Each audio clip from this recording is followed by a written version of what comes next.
श्रीयुतपदकमलं श्रीगुरून् वैष्णवांश्च श्रीरूपं साग्रजातं सहगणा रघुनाथान्वितं तं सजीवं साद्वैतं सावधूतं परिजनसहितं कृष्ण चैतन्यदेवं श्रीराधा कृष्णपादान् सहगण ललिता श्रीविशाखान्वितांश्च अखिलरसामृतमूर्तिः प्रश्रिमररुचिरुद्धतारकापालिः कलितश्यामललितो राधाप्रेयान् विधुर्जयति।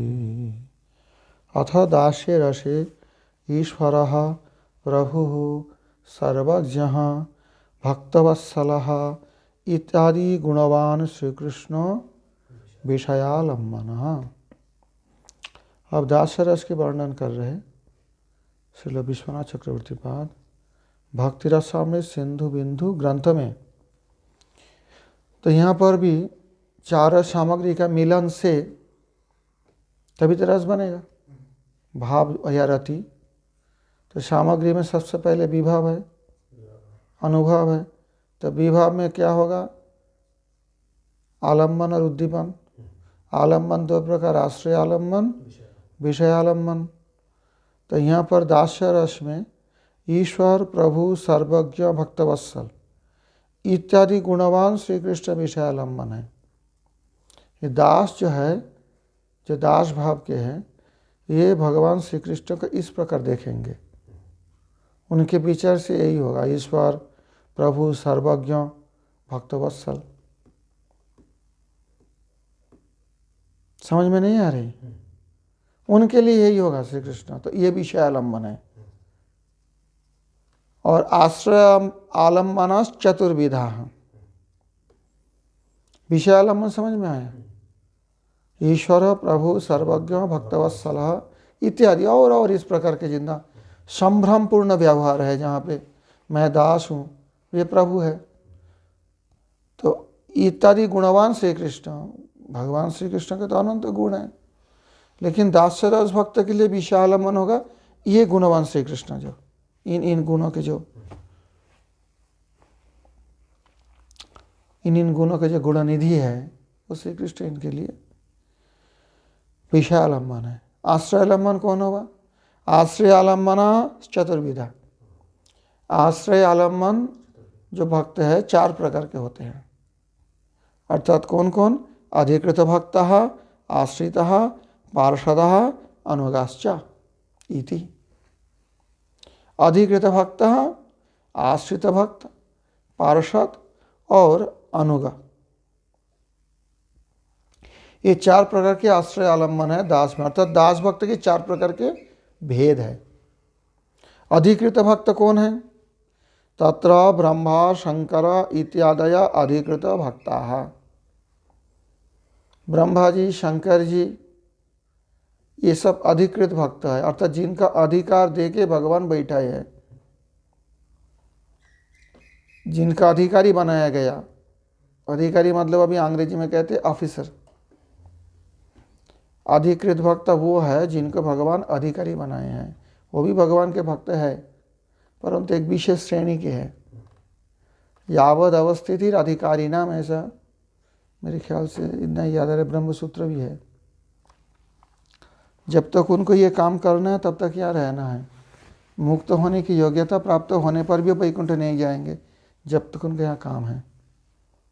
ऐसे ही मतलब कुछ है तत्व। तो अधिकृत भक्त कौन है? ब्रह्मा जी, शंकर जी इत्यादि। इनको भगवान ने किसी अधिकार देके रखा है, संसार की प्रलय करना या सृष्टि करना गौण रूप से। और आश्रित कौन है? अधिकृत भक्त, आश्रित भक्त। आश्रिता त्रिविधा। आश्रित जो है वो 3 प्रकार के हैं। दास्य रस में जो आश्रय आलम्बन स्वरूप आश्रित भक्त 3 प्रकार के हैं। कौन कौन? शरण्य, ज्ञानीचरा, सेवानिष्ठा।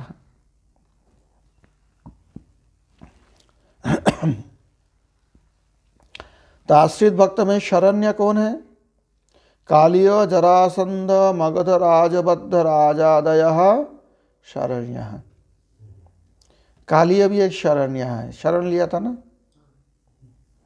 और जरासंध जो मगध राजा थे, वो जितने राजा को 20,000 आयुते द्वे गिरिव्रजे, 20,000 या 20,800 ऐसे कुछ वर्णन मेरे को याद नहीं है। छोटे छोटे राजा थे, प्रांतीय राजा, उन लोगों को लाके जरासंध बंदी बना के रखा था मगध में, जिनका मेरे ख्याल से गिरिडीह कहते हैं, वहाँ जरासंध का वो कारागार था। तो वहाँ पर जो राजा लोग बद्ध थे और मृत्यु के लिए अपेक्षा कर रहे थे, क्योंकि वो सबको काल भैरव के सामने बलि चढ़ाएंगे, जरासंध का ये परिकल्पना था। तो बंदी रख दिया है। तब ये लोग भगवान श्री कृष्ण को पत्र भेजा था, किसी प्रकार से किसी व्यक्ति के माध्यम से एक पत्र भगवान के पास पहुंचाया द्वारका में। तो भगवान वो सुनकर द्वारका से आके फिर उनको जरासंध बध हुआ भीम के द्वारा, फिर उनको मुक्त कर दिया। ये जो सारे राजा थे 20,000 या 20,800 मेरे ख्याल से, अयुते दे शतान्यष्ट, हाँ 800, 20,800। तो वो राजा जी जितने थे सब शरण है, विपत्ति में भगवान के शरण लेकर दास बने थे। शरण, यहाँ शरण मतलब शरण देने वाले नहीं, शरण लेने वाले शरण्य हैं। राजा आदि हैं, राजा दया और भी है, इस प्रकार और भी भक्त हैं। राजा आदया, आकाश आवर्ण दीर्घ हो गया। ये सब शरण, शरणागत भक्त है। शरण्य मतलब जिनको भगवान का शरण देना पड़ेगा। एक अधिकृत भक्त जो तो भगवान के है, उनका अधिकार दे के बैठे हैं, ब्रह्मा जी शंकर जी जैसा। ये सब शरणागत भक्त है, जिनको भगवान को शरण देना पड़ेगा, ये शरण्य हैं। प्रथमतः ज्ञानिनो अपि मुमुक्षां परित्यज्य ये दास्ये प्रवृत्तास्ते शनकादय ज्ञानीचरः। तो आश्रित में 3 भक्त हैं ना, शरण्य, ज्ञानीचरा। ज्ञानीचरा कौन है? जो पहले जिनके अंदर मुमुक्षा अर्थात मुक्ति कामना रही होगी, परंतु बाद में मुक्ति कामना त्याग करके भगवान की दासता में प्रवृत्त हो गए। वो सनकादिक, आदया और भी कोई है, ये सब ज्ञानीचरा है। ये प्रथमतः भजन रता स्ते चंद्रध्वज हरिहर बहुलाश्वादय शिवानिष्ठा। जो पहले से ही भजन में रत है दास्य भाव में, ये सब सेवानिष्ठा कहा जाता है। कौन कौन है? चंद्रध्वज राजा का नाम आता है, हरि है और बहुलाश्व मिथिला के राजा थे, जिनको भगवान स्वयं दर्शन देने के लिए गए थे। ये सब सेवानिष्ठा, ये सब आश्रित है। एक पार्षद होते हैं, पार्षद तो उनके साथ नित्य है। उद्धव, दारुको, श्रुतदेवादय पार्षदा। उद्धव भगवान के पार्षद हैं, दारुक जो भगवान के सारथी है वो पार्षद है, श्रुतदेव आदि ये भगवान के पार्षद है। हाँ, दास के थे। सुचंद्र मंडनाद्य पुरे रक्तक पत्रक मधुकंठादयो ब्रजे अनुगाह। और एक प्रकार के जो अधिक आश्रयालंबन है दास्य रस के, वो है अनुगा। तो 4 प्रकार, अधिकृत भक्त, आश्रित, पार्षद, अनुगा। पार्षद कौन है? उद्धव, दारुक, श्रुतदेव आदि, ये सब पार्षद है। और सुचंद्र मंडनाद्य पूरे, सुचंद्र मंडन आदि, ये पूर अर्थात द्वारका और मथुरा में ये लोग भगवान के अनुग है। और रक्त का पत्र का मधुकंठादय ब्रजे अनुगा, और भगवान श्री कृष्ण के ब्रज लीला में जो रक्त पत्रक मधुकंठ आदि दास भाव के भक्त है, ये सब अनुगा श्रेणी में आते हैं। समझ में आई बात? तो 4 प्रकार के आश्रय आलम्बन समझ गए हो। येषां सपरिवार एव कृष्णे ये यथोचित भक्तिमन्तः से धूर्य भक्ता, ये कृष्ण प्रेयसी वर्गे आदर युक्तास्ते धीर भक्ता, ये तो तत्कृपां प्राप्य गर्भेण कमपि न गणयन्ति ते वीर भक्ता।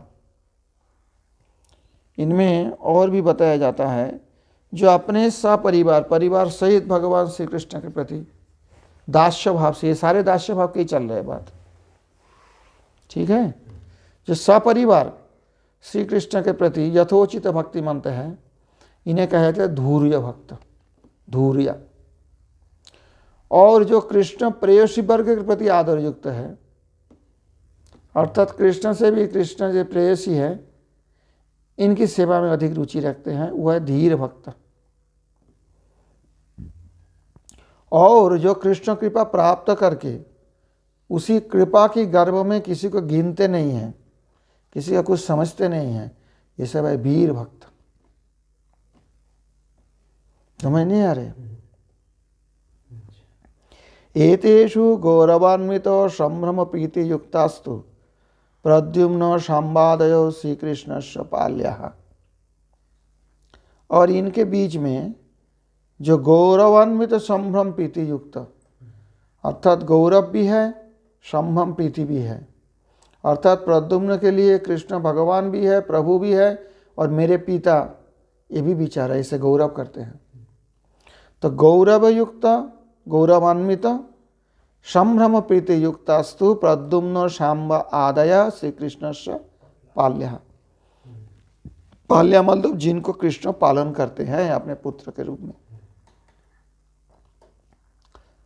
और भी है बहुत, आदाय बताए नहीं, सब नाम नहीं बताए, 1-2 नाम बता के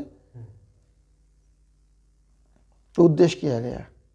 ते सर्वे केचित् नित्य सिद्धाः, केचित् साधन सिद्धाः, केचित् साधकाः।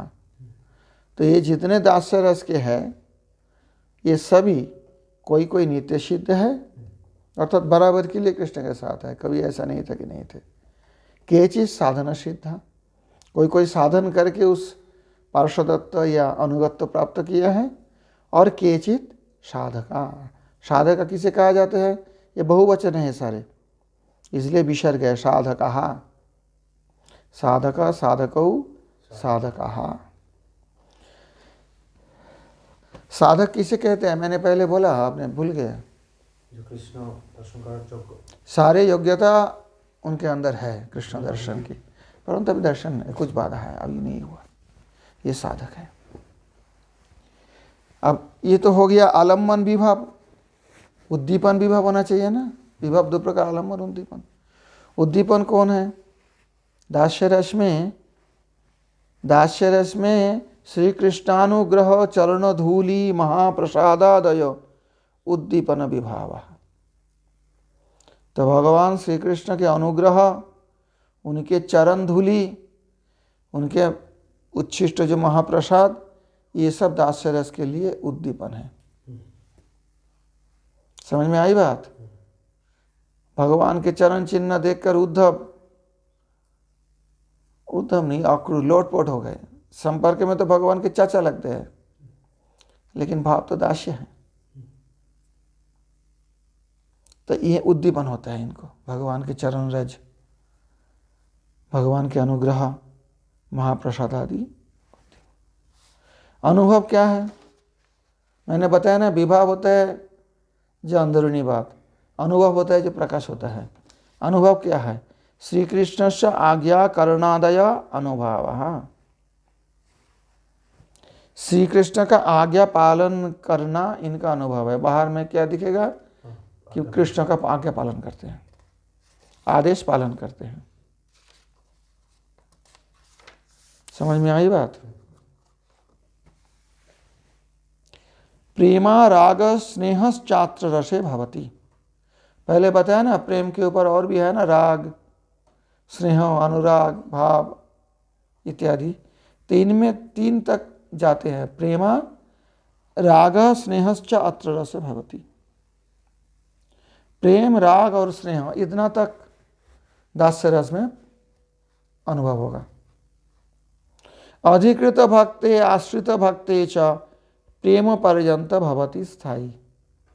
अधिकृत भक्त ब्रह्मा जी, शंकर जी आदि, और आश्रित भक्त जो है वो 3 प्रकार के, शरण्य और ज्ञानीचरा और सेवानिष्ठा, ये जितना आश्रित भक्त है और अधिकृत भक्त है, इनमें प्रेम पर्यंत स्थायी भाव होते हैं। इससे ऊपर राग स्नेह ये सब नहीं होता। समझ में नहीं आ रही? पार्षद भक्त स्नेह पर्यंत, जो भगवान के नित्य पार्षद है उनमें स्नेह तक दिखते हैं। प्रेम राग स्नेह। परीक्षिति दारु के उद्धवे राग प्रकट एव। परीक्षित दारुक और उद्धव में राग प्रकट दिखते हैं, अर्थात एक स्टेप ऊपर में है। प्रेम राग दोनों है, स्नेह नहीं मिलता है। ब्रजानुगे रक्तकादौ सर्वैव। ब्रज में जो भगवान के अनुग है, रक्तक, पत्रक, चित्रक इत्यादि, जो दास भाव से भगवान की सेवा करते हैं, इन सब में दिखता है पूरा स्नेह तक। सर्वैव प्रद्युम्नादवपि सर्वैव। प्रद्युम्न आदि भगवान के जो पुत्र पाल्य है, इनमें भी प्रेम राग स्नेह तीनों सभी मिलते हैं उसमें, दासरस की। अर्थात ये और दासरस में आगे बढ़े हुए हैं, जो पीछे है उनका उतना ही होगा। समझ में आई बात? यावत् पर्यन्तं श्री कृष्ण दर्शनं प्रथमतः भवति तावत् कालम अयोगः। दर्शनानंतरं यदि विच्छेदस्तदा वियोगः। इसमें एक बात समझो, इनको कृष्ण दर्शन जब तक नहीं होते हैं तब तक अयोग, वियोग नहीं, योग नहीं हुआ। बहुलाश महाराज बैठे हैं वहाँ, श्रुतदेव बैठे हैं मिथिला में, भगवान जाके दर्शन दिया, वहीं बैठे रहे, यहाँ दर्शन करने नहीं आए द्वारकापुरी। भगवान स्वयं गए थे, भागवत में देखना ये बात। तो जब तक दर्शन नहीं हुआ तब तक अयोग, और दर्शन के बाद यदि विच्छेद है तब वियोग। समझ नहीं आ रही बात? जब तक दर्शन ही नहीं हुआ तब तक अयोग, योग नहीं हुआ।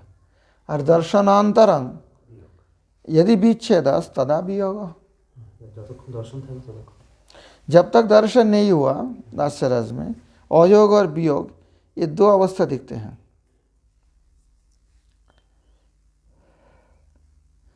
तत्र 10 दशाः, और उसमें 10 दशा भी होते हैं। वियोग जब हो जाते हैं, अंगेषु तापः कृशता जागरजा आलम्बन शून्यता आधृति जड़ता व्याधिरुन्माद मूर्छितं मृतिश्च, ये सारे 10 दशा दिखते हैं वियोग में।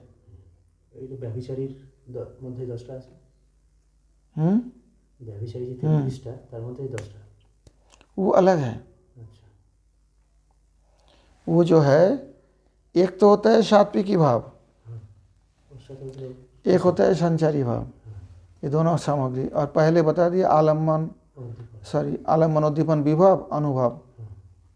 तो इनमें जो आलम्बन उद्दीपन अर्थात एवं विभव एवं अनुभव के विभव और अनुभव भी दिखाया, उसके बाद कहते हैं ये जो 10 दशा होती है, 10 दशा, वियोग का 10 दशा दास का अनुभव होते हैं।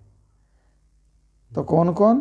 अंगेषु ताप कृशता अजागरया आलम्बन शून्यता आधृति जड़ता व्याधि उन्माद मूर्छितं मृत्युश्च। ये यहाँ पर ये संचारी भाव की बात नहीं बताए।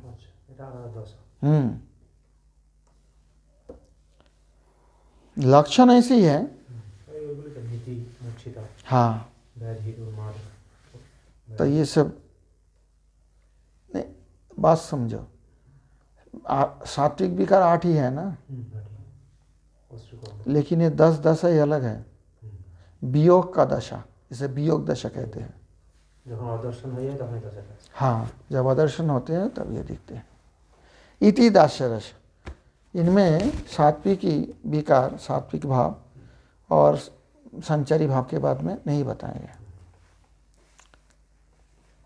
इति दास्यरस, दास्यरस के बोल दिया, अर्थात दास्य भाव के साथ इन सब सामग्री के मिलन में दास्यरति, दास्यरस बन जाता है। तावत कालो योग, कहाँ बोल रहे हैं? तावत कालम अयोग, म योग्य, म के म हलंत था, इसलिए अ वहाँ जोड़ गया। दर्शनेर आगे थाले कोनो भाव छिलो ना। अयोग और वियोग 2 अवस्था होती है दास्य रस में। दर्शन से पहले तो भाव है। अरे पहले भी भाव है, नहीं तो भगवान क्यों दर्शन देने जाएंगे? भाव नहीं होगा तो रस कैसे बना? दास्य रस के भक्त कैसे बना? भाव के साथ सामग्री भी है। समझ नहीं पा रहे ये बात। जैसे आगे जाके देखोगे उनमें और बातें हैं, लेकिन दास्य रस में अयोग और वियोग 2 स्थिति है। संयोग भी प्रलंब नहीं कहा जाएगा यहाँ, यहाँ अयोग और वियोग दोनों कहा जाएगा। भाव तो उनका पहले से है, भाव और रति परिपुष्ट होकर और सामग्री मिलन से रस भी बने हैं, संबंध बने हैं, लेकिन कृष्ण बहुलाशों का दर्शन देने के लिए तुरंत नहीं गए, बहुत दिन के बाद गए। तो जब तक दर्शन नहीं हुआ तब तक अयोग, दर्शन के बाद अगर वियोग हो जाए, अदर्शन हो जाए तब वियोग, और वियोग में इनका 10 दशा दिखते हैं। समझ में आई बात? इति दास्य रस, बात इतना ही है।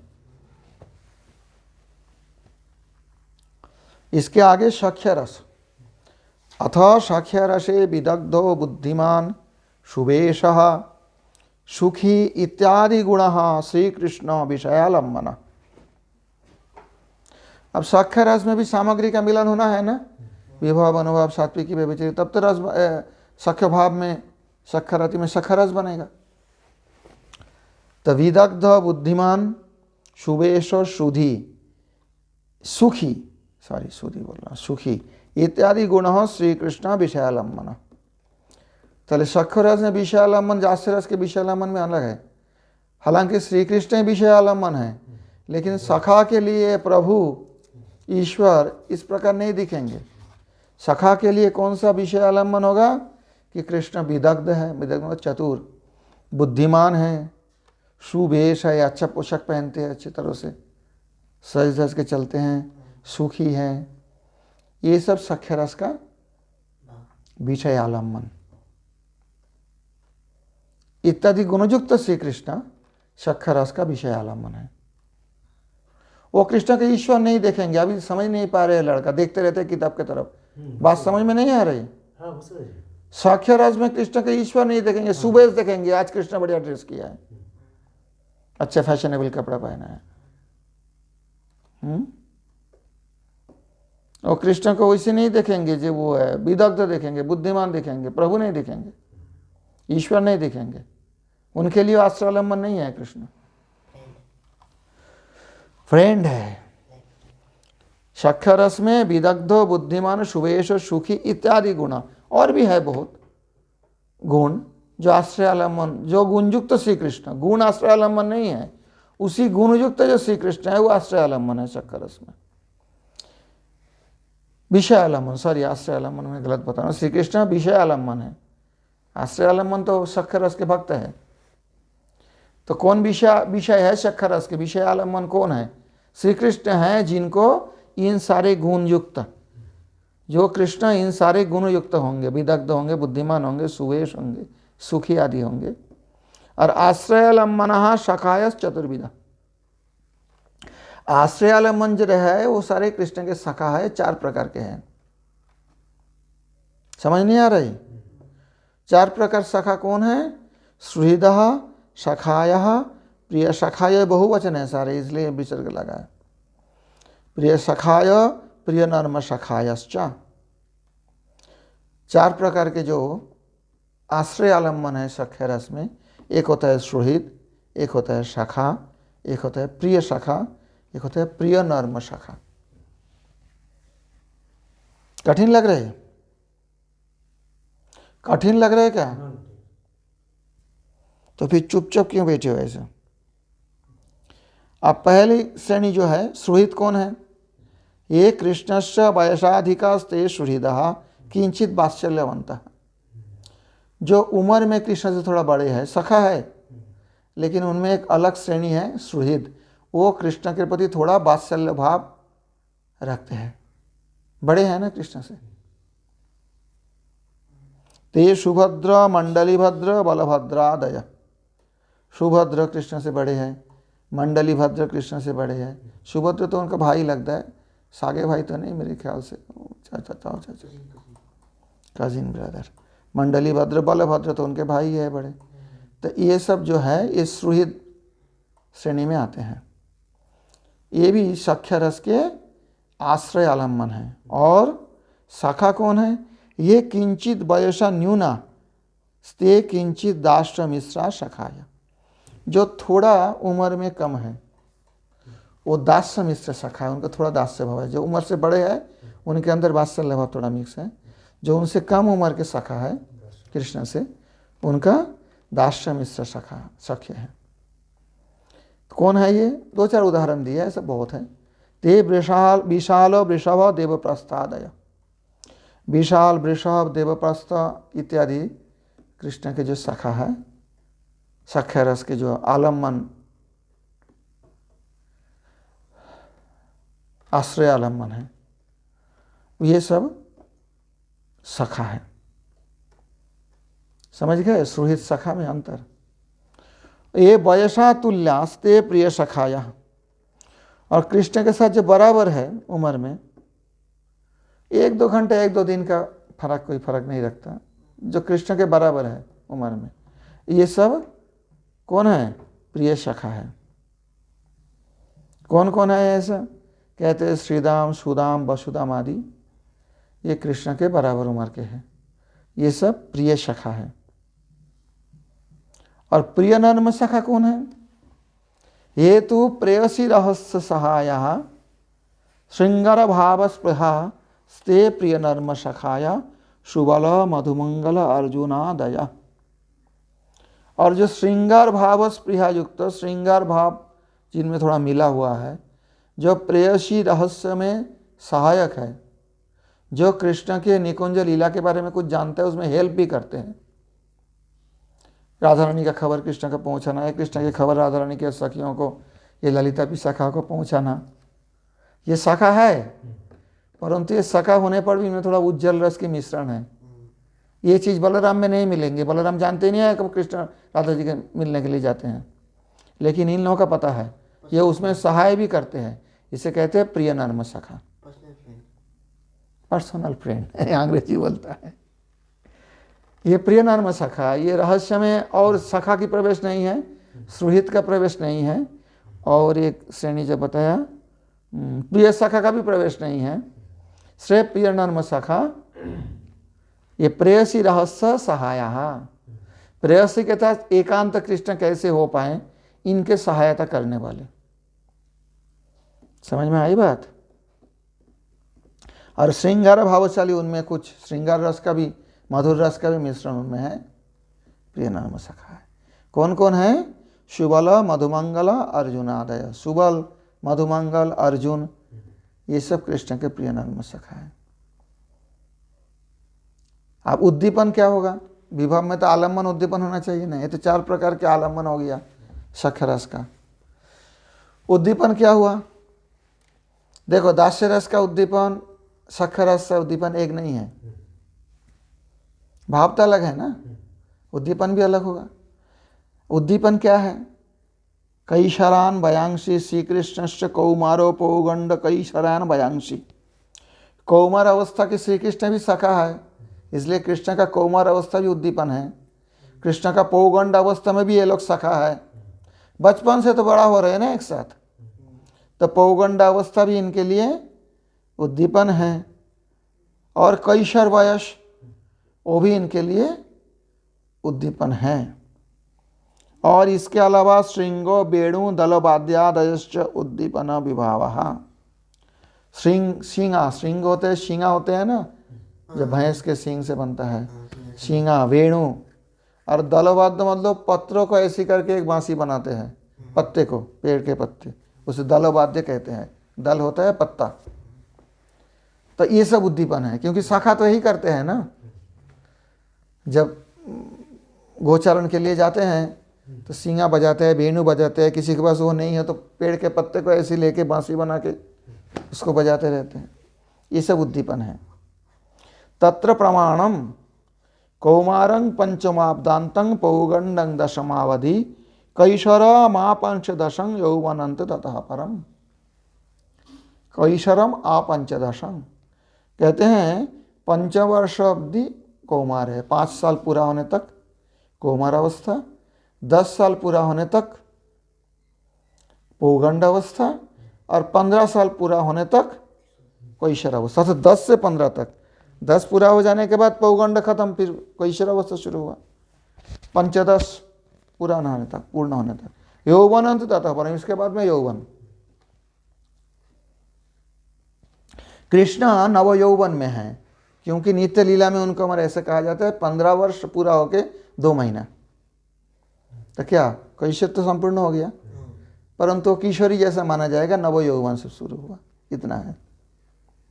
अष्टमासाधिक 10 वर्ष पर्यंतं श्री कृष्ण से ब्रजे प्रकट विहार। आप मानो कृष्ण ब्रज में कितना चल रहे हैं ये भी तो देखना है। अष्टमास अधिक 10 वर्ष पर्यंतं, अर्थात 10 वर्ष और उससे 8 महीना अधिक। तो 10 साल 8 महीना कृष्ण का ब्रज में प्रकट विहार जब ये लीला किए थे, तो उसमें फिर इतना कौमार, पौगंड, कैशोर कैसे आ सकते हैं, यौवन कैसे आ सकते हैं? समझ नहीं आ रहे बात। 10 वर्ष 8 मास तक तो ब्रज में विहार किए, तो उसके बाद तो मथुरा चले गए। तो शाखाओं के लिए उद्दीपन कैसे होता है ये उम्र, यही बता रहे हैं। अतएव श्री कृष्ण से अल्पकालतेव वयोवृद्ध्या मास चतुष्टयाधिक वत्सर त्रय पर्यंतं कौमारम। इसलिए साधारणतया 5 वर्ष पूर्ण होने तक कौमार, परंतु ब्रज में श्री कृष्ण का उम्र जल्दी बढ़ता, क्योंकि राजपुत्र है, बढ़िया खिलाते पिलाते हैं महाराज नंद महाराज, तो अच्छा खाना पीना होता है, आराम से रहता है, लड़का जल्दी बड़ा हो जाता है। और जिससे खाना पीना ठीक से मिलता नहीं, मेहनत करना पड़ता बहुत ज़्यादा, देखना वो लड़का जल्दी बड़ा नहीं होता। समझ नहीं आ रहे। और राजवंश का ऐसा होता है, राजवंश जो होता है उसका लड़की जल्दी बड़े हो जाते हैं, बड़ी हो जाती है, बड़े हो जाते हैं। खानदानी का भी अलग फर्क पड़ता है। किसी खानदान में देखना लड़का बहुत जल्दी जवान हो जाता है, किसी खानदान में नहीं होता है, जेनेटिकली। अभी जेनेटिकल बोलने से समझ जाओगे। तो राजवंश है, इसलिए आचार्य जी लोग कहते हैं ब्रज में जो 10 साल 8 महीना कृष्ण रहा, उनमें देखा जाए तो मास चतुष्टयाधिक वत्सर त्रय पर्यंतं 3 वर्ष 4 महीना तक उनका कोमर रहा, 5 वर्ष तक नहीं पूर्ण कर पा। कितना? 3 वर्ष 4 महीना, इतना तक कौमार है कृष्ण का ब्रज में।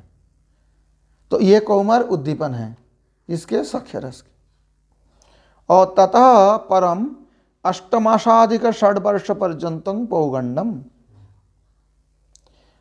अब 6 वर्ष 8 महीना की अवस्था तक पौगंड है उनका, 10 वर्ष तक नहीं, 6 वर्ष 8 महीना। ततः परम, उसके बाद अष्टमासाधिक 10 वर्ष पर्यंतं कैशरम, 10 वर्ष 8 महीना तक कैशर, और कैशर में ही रहे। ततः परम अपनी, उसके बाद फिर यौवन, फिर वार्धक्य कहेंगे क्या, बोलता नहीं है। ततः परमपि सर्वकालं व्यापक कैशरमेव, उसके आगे बराबर के लिए कैशरी रह जाएगा। कृष्ण कभी युवा भी नहीं होता है, बूढ़ा भी नहीं होता है ब्रज में। 10 वर्षं शेष कैशोरम तत्रैव सदा स्थिति। तब ब्रज के जो कृष्ण हैं उनमें 10 वर्ष होते हैं, शेष कैशर उसमें ही रहते हैं बराबर। तो 10 वर्ष 8 मास है ना, इतना दिन लीला किया है ब्रज में।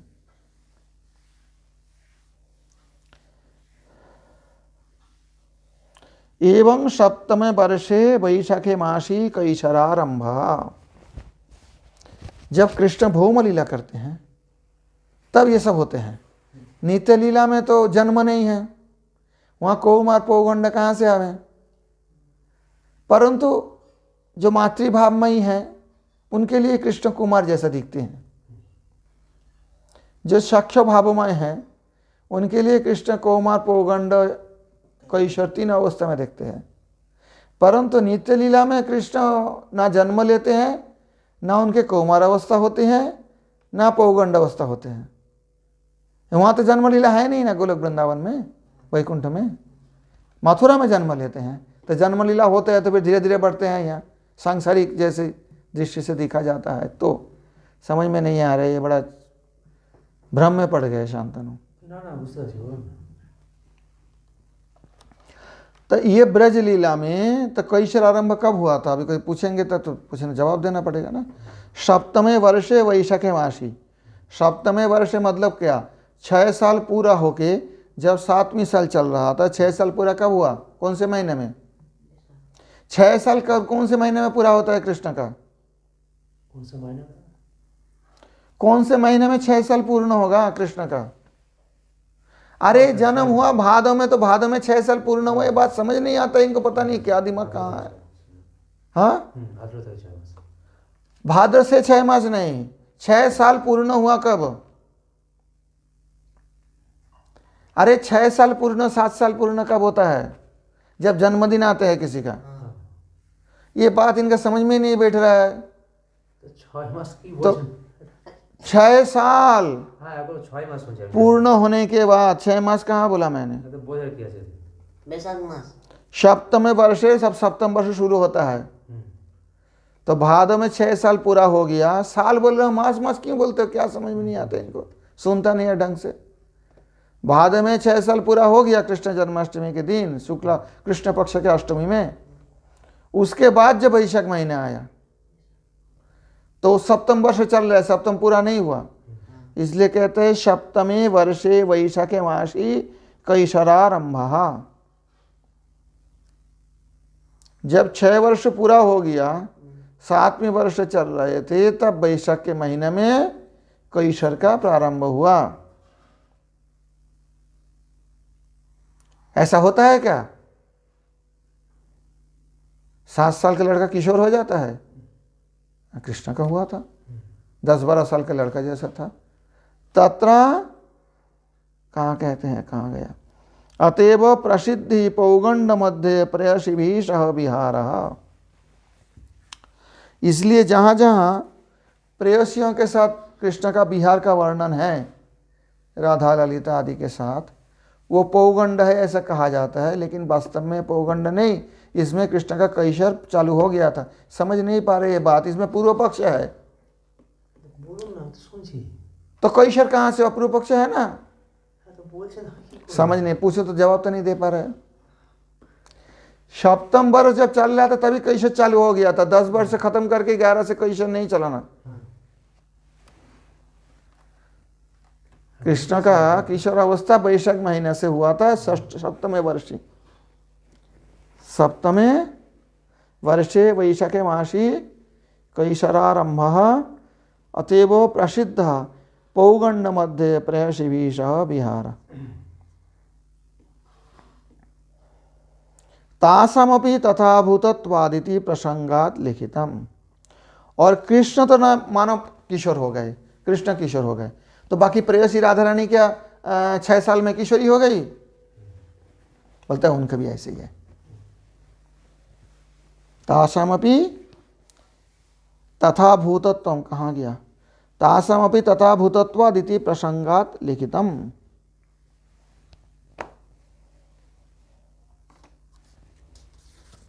जो कृष्ण प्रेयसी वर्ग है ब्रज में, उनका भी ऐसे ही है।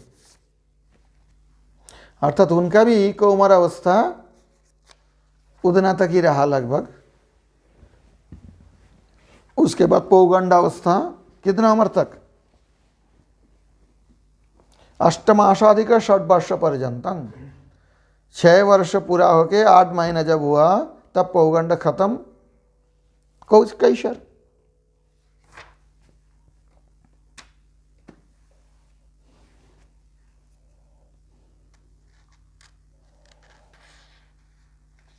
तक उम्र क्यों बताया यहाँ? अब तक तो बताया नहीं, रस में शांत रस में नहीं बताया, क्यों बताएं? कहते हैं प्रसंगाद लिखितम, यहाँ प्रसंग आए हैं इसलिए लिखा है। क्या प्रसंग आए हैं?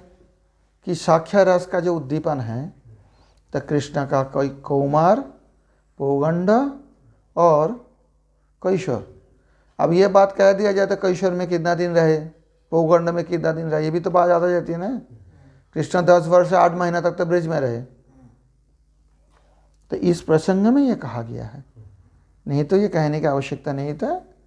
ये कह रहे विश्वनाथ चक्रवर्ती जी, समझ नहीं आई। अब अनुभव क्या होगा? विभाव तो हो गया, अनुभव क्या है? साख्ये बाहुयुद्ध खेला एक शय्या शयनादय अनुभाव। बाहुयुद्ध खेला, बाहुयुद्ध होता है कुश्ती, समझ में आई बात? बाहुयुद्ध कुश्ती लड़ेंगे सखाओं के साथ, एक ही सैया में सो जाएंगे, एक ही बिस्तर पे सो जाएंगे सब सखा, दोस्त है ना बराबर। ये सब अनुभव है। ये दास्य में नहीं होगा। दास्य में आज्ञा पालन करना, याद नहीं आ रहे? और सख्य में बाहुयुद्ध खेला एक शय्या शयनादय अनुभाव। और सात्विक भाव कौन आएंगे? अश्रु पुलकादय सर्वे एव सात्विका। ते स्तंभ शिव रोमांचा स्वरवेदत बेपतु वैवर्ण्यम अश्रु प्रलय इतष्टौ सात्विका स्मृता। ये 8 सात्विक भाव इनमें हैं। हर्ष गर्भादय संचारिणः साम्य दृष्टा निस्संभ्रतामय विश्वास विशेष सख्यरति स्थायी भाव। हर्ष गर्व आदि ये संचारी भाव इनमें दिखा जाता है सख्यरस में। और साम्य दृष्टवा अर्थात दोनों एक बराबर दर्शन के कारण, साम्य दृष्टि के कारण। साम्य दृष्टि मतलब क्या? तुम ही कौन बड़ो लोग, तुम ही आमी सम, चेतन चेतन में है ना। इस प्रकार दृष्टि के कारण निस्संभ्रमतामय विश्वास विशेष रूप सख्यरति ये स्थायी भाव है। यहाँ विश्राम नहीं है, क्या बोलते हैं, गौरव की बात नहीं है। गौरव तो उसमें है ना, दास्य में। इसमें यह संभ्रम नहीं है, विश्वास विशेष है जो हमारे सखा है। ये जो सख्यरति इस प्रकार निस्संभ्रमतामय, संभ्रम नहीं रहेगा उसमें, स्वाध्व से नहीं रहेगा। और विश्वास विशेष रूप सख्यरति ही इनमें स्थायी भाव है। सख्यरति आगे बढ़कर कहाँ तक पहुँच सकते हैं? पहले बताया ना, रति प्रेम भाव इत्यादि इत्यादि राग। तो कहते हैं अतः प्रणय प्रेमा स्नेहो राग सखेन सह पंचविध स्यात्। ये 5 प्रकार होता है इनमें, प्रणय प्रेम स्नेह राग।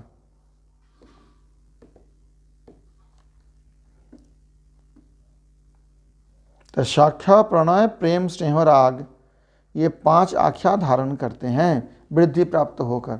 लेकिन ये तो पहले ही बताया ना, ये एक साथ क्या एक हो जाएगा तो क्या दूसरा नहीं रहेगा? नहीं रहेगा, कैसे रहेगा? उदाहरण दिया, भूल गए, पढ़ते नहीं हो। और सख्य जब प्रणय हो गया तो फिर सख्य नहीं रहा, प्रेम नहीं रहा। अरे ये समझ में नहीं आता, इसको मैंने इतना विस्तार करके समझाया। प्रेम प्रणय मान इत्यादि भाव में जब मान पहुंच गया उसका मतलब प्रेम नहीं है, मान ही है।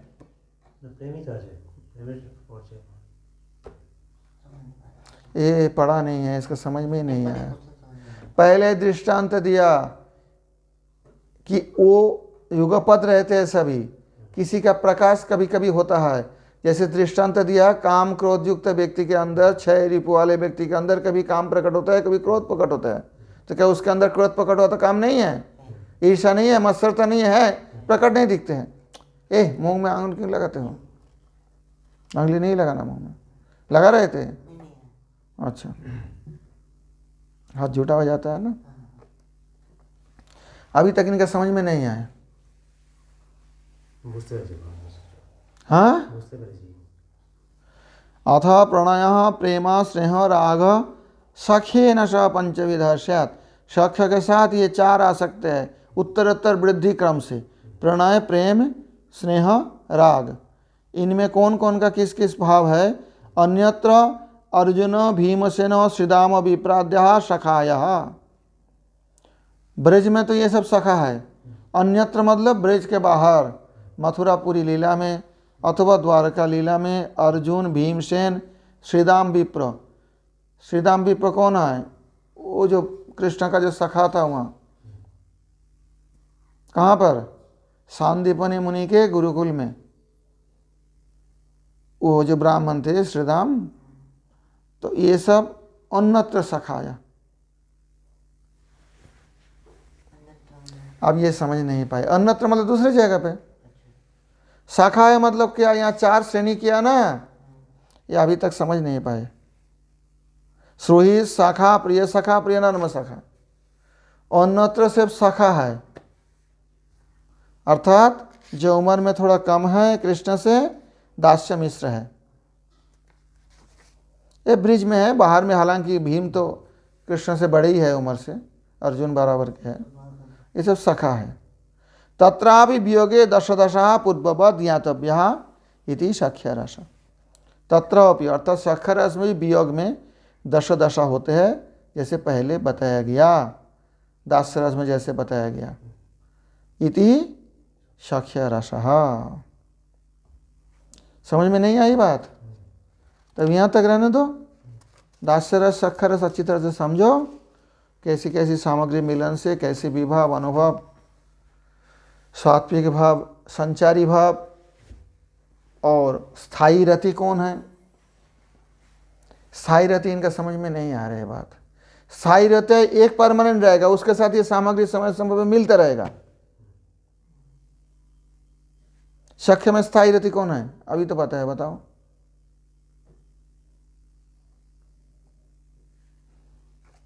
हाँ, मुश्किल है। सख्य रति कैसे? सख्य रति स्थायी भाव होगा यहाँ ब्रज में। अश्रु क्या बोले? निस्संभ्रमतामय विश्वास विशेष सख्य रति, ये है स्थायी भाव, स्थायी रति, स्थायी भाव। स्थायी भाव बोलो, स्थायी रति बोलो, ये बराबर रहेगा।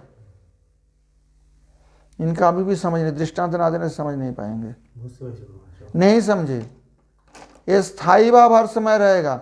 लेकिन मानो कृष्ण जब कालिया नाग के बंधन में बांधे पड़े हैं यमुना के बीच में, तब सखा मूर्छा आ गया उनका दशा। जैसे कृष्ण का वियोग हो गया, कृष्ण तो मर गए कालिया नाग के दंशन से। ये स्थायी भाव नहीं है। ये उसी भाव को आके पुष्ट करते हैं। सखा रस में सामग्री मिलन होता है वहाँ। आप समझ में आई? हाँ, कहाँ बुझते फिर जी? पहले जो बोला था कुछ समझ में तो नहीं आया था ना।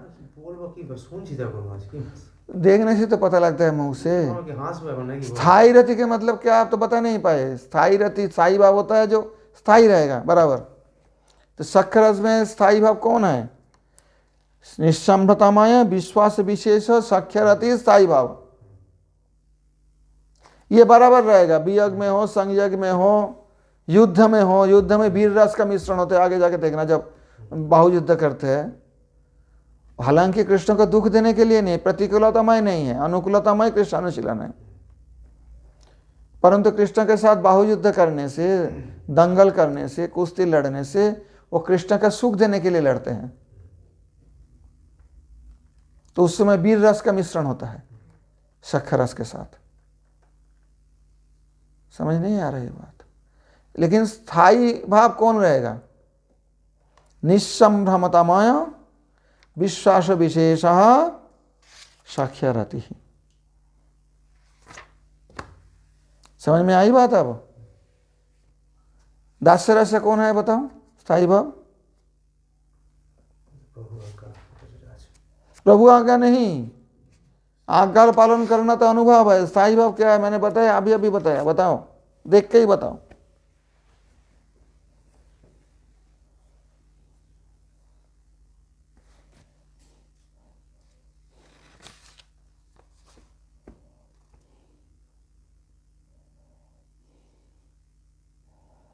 अभी तक नहीं समझ पाया है।